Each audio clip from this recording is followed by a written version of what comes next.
থেকে এসে পরিষ্কার জামা কাপড় পরে আপনি ঠাকুরের সেবা করবেন, প্রার্থনা করবেন, বাইবেল পাঠ করবেন, তারপরে আপনি যোগাসন করবেন, তারপর যোগাসন করার পর আপনি ভালো ব্রেকফাস্ট করবেন, আপনি আপনার কাজে লেগে পড়বেন, রাত্রিবেলায় আপনি এই টাইমে ঘুমাবেন। আপনি একটা রুটিন চার্ট তৈরি করুন, এই রুটিন চার্টের মধ্যে থাকুন।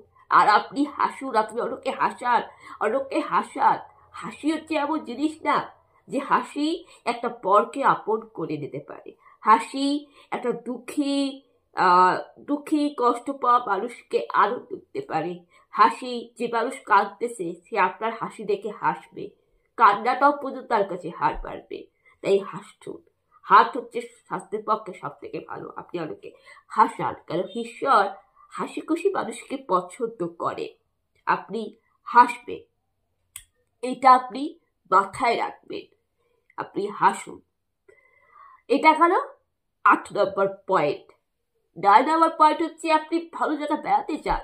আপনি আপনার ছেলে মেয়েদেরকে নিয়ে, আপনি বউদেরকে নিয়ে, আপনি আপনার বাবাকে নিয়ে, আপনি ভাই দাদা ভাইকে নিয়ে, আপনার ছেলে মেয়েকে নিয়ে আপনি বেড়াতে চান।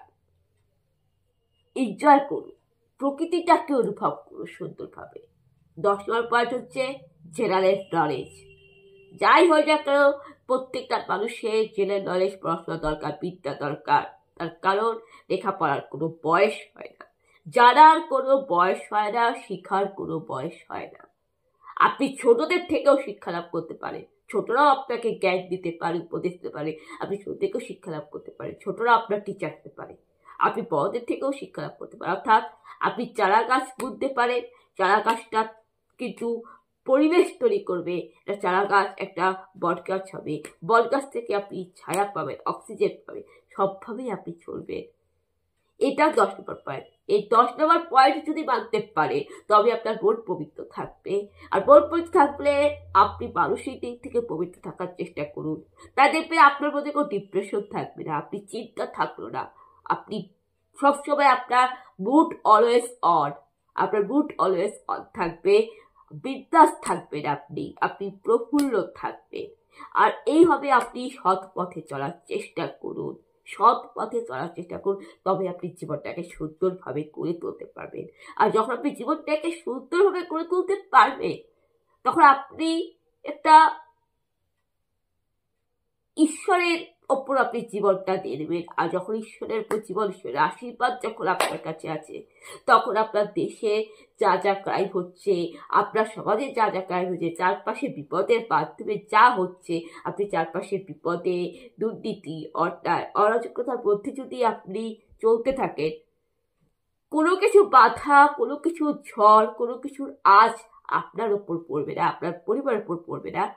আপনি ওই অরাজকতার পরিবেশের মধ্য দিয়ে আপনি জীবনটাকে সুন্দর করে এগিয়ে এগিয়ে আপনি বই দিয়ে আপনি উপরে উঠে আপনি সাফল্যের চাবিকাঠি পেয়ে যাবেন।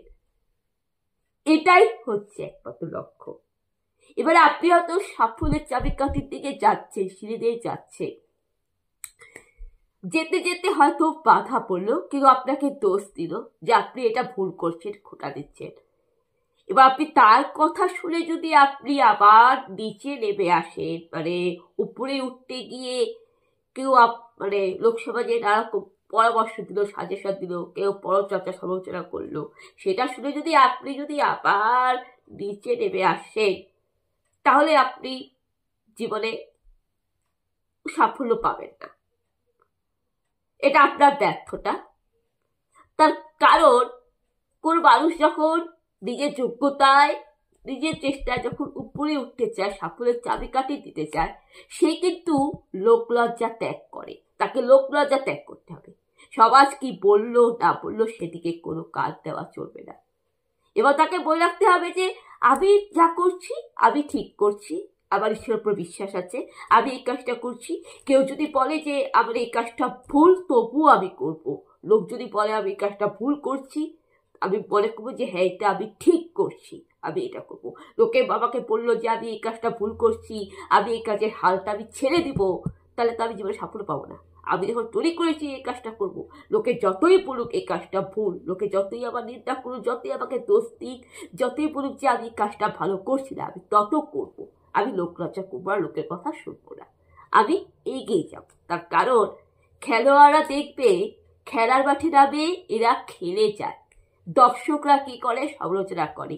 দর্শকরা সমালোচনা করে। যেমন আমরা এই বিশ্বকাপ নিয়ে, ক্রিকেট খেলা নিয়ে আমরা মাঝে মধ্যে আমরা বিরাট কোহলি, ধোনি, গৌতম গম্ভীর, রোহিত শর্মা নিয়ে আমরা কিছু না কিছু সমালোচনা করি যে হ্যাঁ, ও তো 4 রান করতে পারতো, ও তো ছক্কা মারতে পারতো, ছক্কা কেন মারলো না, 4 রান কেন করলো না।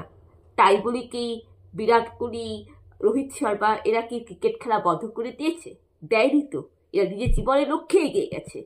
আর আমাদের দর্শকদের কাজ কি? এদের নিয়ে আলোচনা সমালোচনা করা। ঠিক সেইভাবে তুমি মনে করো তুমি খেলার মাঠে খেলতে নেমেছো, তুমি একজন খেলোয়াড়, আর লোকসমাজ হচ্ছে দর্শক। তারা তো তোমাকে, তোমার কোনো ভালো কাজ দেখলে তারা তো তোমার দোষ ধরবে, তারা বলবে যে তুমি এটা ভুল করছো। কিন্তু তুমি যদি তাদের কথা শুনে তুমি যদি কাজ করা বন্ধ করে দাও, সেটা কিভাবে হবে? অর্থাৎ তুমি যখন নিজের যোগ্যতার সাফল্যে তুমি উপরে উঠতে যাচ্ছ, উপরে ওঠার চেষ্টা করো, মাঝখানে কোনো বাধা পড়লে সেই বাধাটাকে তোমাকে জয় করতে হবে, অতিক্রম করতে হবে।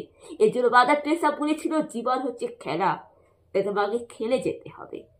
কোনো মানুষ যদি আসে তোমার বাধা হয়ে, সেই লোকলজ্জা তোমাকে ত্যাগ করতে হবে।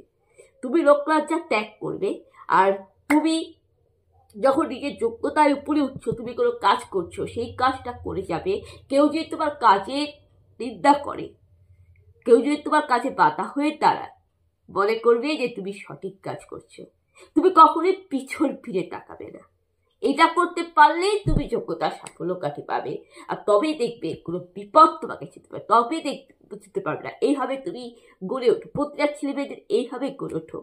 তোমার বাড়িতে যদি কোনো বাচ্চা শিশু থাকে, তোমার বাড়িতে যদি কোনো ছোট ভাই বোন থাকে, তাদেরকে ছোট থেকে এই শিক্ষাটা দিও, এই শিক্ষাটা দিও। তাদের ছোট থেকে তাদের এই জিনিসগুলো শিখান।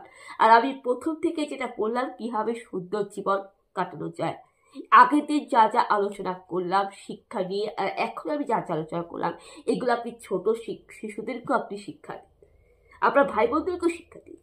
এইভাবে সমাজটা উন্নত হয়ে দেখবে, একদিন পৃথিবীটা উন্নত হবে। মনে রাখবে সব ভালো যা শেষ ভালো। আজকের আলোচনা আবার এটাই ছিল। পরবর্তীকালে আমি আবার আসবো অন্য বিষয়ে আলোচনা করতে। যদি কোনো ভুল ত্রুটি হয়ে থাকে বলার মধ্যে, তাহলে ক্ষমা করবেন, মার্জনা করবেন। যার যার আবার এই ভিডিওটা ভালো লেগেছে তারা আপনি এক্সপেক্ট করুন, আপনি এটা গ্রহণ করুন। এবং যদি আমার এই ভিডিওটা ভালো না লাগে অ্যাভয়েড করবেন, সেটা অসুবিধা নাই, আপনি অ্যাভয়েড করতে পারেন। দয়া করে কোনো পরচর্চা সমালোচনা করবেন না, এটা ভেরি ব্যাড ম্যানার্স। যদি আমার ভিডিওটা ভালো লাগে গ্রহণ করবেন, না হলে আপনি কোনো পরচর্চা সমালোচনা করবেন না, আপনি অ্যাভয়েড করতে পারেন। আর কারো যদি ভালো লেগে থাকে, খুব পছন্দ হয়ে থাকে যে ভিডিওটা মানে ভালো বলেছে কিনা জানি না, তো অবশ্যই লাইক করুন, সাবস্ক্রাইব করুন, লাইক সাবস্ক্রাইব করবেন। আপনাদের সবাইকে ধন্যবাদ অসংখ্য। আপনারা ভালো থাকবেন। জয় যিশু।